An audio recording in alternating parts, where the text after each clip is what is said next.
Narco test होना चाहिए, मोहित का भी होना चाहिए, उस परिवार का भी होना चाहिए जो मुकदमा लिखाने वाले लोग हैं। पता तो लगे कि क्या हो रहा है। राजनीति हो रही है कि परिवार के न्याय की लड़ाई हो रही है, इस तथ्य सामने आना चाहिए। अभी तक उसको पद से नहीं हटाए, पार्टीज नहीं निष्कासित किए। ये कैसा पीडीए का इनका दिखावापन है, ये पूरा जग जाहिर है। संजय निषाद ड्रामेबाज है, सुन लो हमारी बात। यही एकलव्य छात्रावास अयोध्या में कब्जा कर लिया गया। निषाद बिरादरी के गरीब बच्चे उसमें रहकर पढ़ते थे। संजय निषाद के मुंह से आवाज नहीं निकली, उनके जीप पे लकवा मार गया था। और कह रहे हैं कि पीड़िता का और जो मुलजिम है उसकी डीएनए जांच होनी चाहिए। मैं समाजवादी के लोगों से एक क्वेश्चन करना चाहता हूं, उनकी सरकार में भी तमाम इस तरीके से घृणित कार्य हुए थे, क्या उन्होंने किसी का डीएनए जांच कराया था? रविवार को बीजेपी का एक प्रतिनिधि मंडल अयोध्या में रेप पीड़ित के परिवार से मिलने पहुंचा।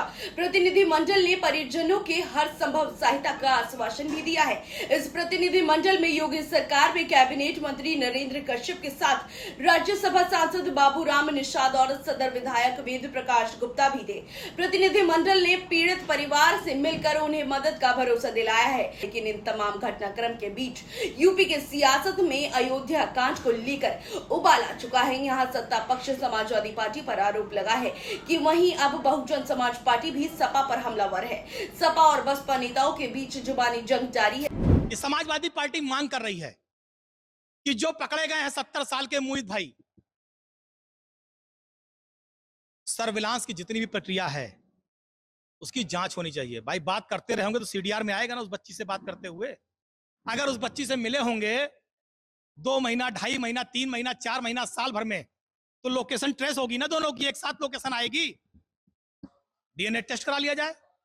समाजवादी पार्टी मांग करी डीएनए टेस्ट करा लो, नार्को टेस्ट कराइए। और अगर मोहित के सारे साक्ष्य प्रमाण मिल रहे हैं तो मैं न्यायालय से मांग करता हूं, सरकार से मांग करता हूं, कठोर से कठोर सजा दिलाई जाए कि नजीर बन जाए। नार्को टेस्ट होना चाहिए, मोहित का भी होना चाहिए, उस परिवार का भी होना चाहिए जो मुकदमा लिखाने वाले लोग हैं। पता तो लगे कि क्या हो रहा है। कुछ नेता लोग अभी प्रेस कॉन्फ्रेंस किए हैं और कह रहे हैं कि पीड़िता का और जो मुलजिम है उसकी डीएनए जांच होनी चाहिए। मैं समाजवादी के लोगों से एक क्वेश्चन करना चाहता हूं, उनकी सरकार में भी तमाम इस तरीके से घृणित कार्य हुए थे, क्या उन्होंने किसी का डीएनए जांच कराया था? सपा सरकार में पूर्व मंत्री रहे तेज नारायण पांडे ने बेचू कांड का जिक्र करते हुए सीएम योगी पर ही सवाल उठा दिए हैं। आरोपी के साथ सीएम योगी की तस्वीर दिखाते हुए सवाल किया है कि बुलडोजर तब कहां था।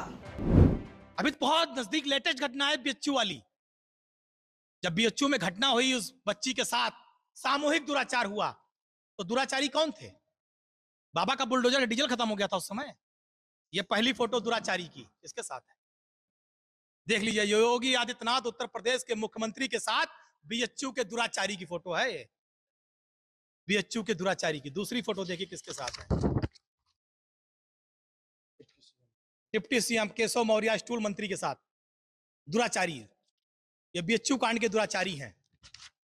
तीसरी फोटो भारतीय जनता पार्टी कार्यालय के अंदर दुराचारी बैठा कुर्सी पर। यह है भारतीय जनता पार्टी का चाल चरित्र और चेहरा। चौथी फोटो, ये जात पूछने निकले हैं पूरे देश में। चौथे दुराचारी की फोटो देखिए किसके साथ, चौथा कौन है? अनुराग ठाकुर के साथ। पांचवी फोटो स्वतंत्र सिंह के साथ। ये हैं सब जेपी नड्डा राष्ट्रीय अध्यक्ष के साथ दुराचारी की फोटो। ये सब बीएचयू कांड के महानायक हैं। जो पीडीए का नारा देती है, जबकि एक पिछड़े समाज की, निषाद समाज की बेटी है जिसकी उम्र मात्र 12-13 वर्ष है और एक गरीब परिवार की बेटी है, तो क्या गरीब समाज के पीडीए के लोगों को न्याय नहीं मिलेगा? गरीब समाज की पीडीए की बेटी को न्याय नहीं मिलेगा? हालांकि बीएसपी और बीजेपी के हमलों के बीच सपा ने सवाल उठा दिया है कि इंसाफ तो मिलना चाहिए, लेकिन सरकार खींच न निकाले। समाजवादी पार्टी कभी इस पक्ष में नहीं रही कि कभी भी किसी बहन बेटी के साथ किसी तरह का कोई घटना, दुर्घटना हो। जिसने भी इस घटना को किया है, समाजवादी पार्टी उसके खिलाफ कड़ी से कड़ी कार्रवाई की मांग करती है। और अब समाजवादी पार्टी, हमारी निजी संवेदनाएं उस पीड़ित परिवार के साथ है। हम भी चाहते हैं पीड़ित परिवार को न्याय मिले, लेकिन जो पूर्व में अयोध्या में कुछ घटनाएं हुई, मैं उनका उल्लेख करते हुए कहना चाहता हूं कि भारतीय जनता पार्टी सरकार खींच ना निकाले, न्याय करे, सच लाए। जो प्रशासनिक अधिकारी हैं वो सच्चाई सामने लाएं। पुलिस विभाग की जो जिम्मेदारी है उसे स्पष्ट रूप से सच्चाई को सामने लाएं। 1.5 साल पहले अयोध्या में जो घटना हुई थी 7 साल की ब्राह्मण परिवार की बच्ची के साथ, आप सबको याद होगा। रात में घटना हुई थी 8:30 बजे, खाकी अखाड़ा अयोध्या। क्या हुआ?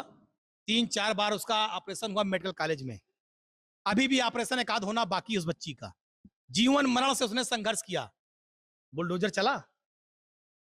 जरा बताइए कि जो उस पे नामजद अभियुक्त थे जिन्होंने गलत काम किया था, बुलडोजर चला उनके घर पर? क्या कार्रवाई हुई? योगी जी क्यों शांत हो गए थे? सत्ता का संरक्षण था, विधायक का करीबी था, कोई बोला उस पे?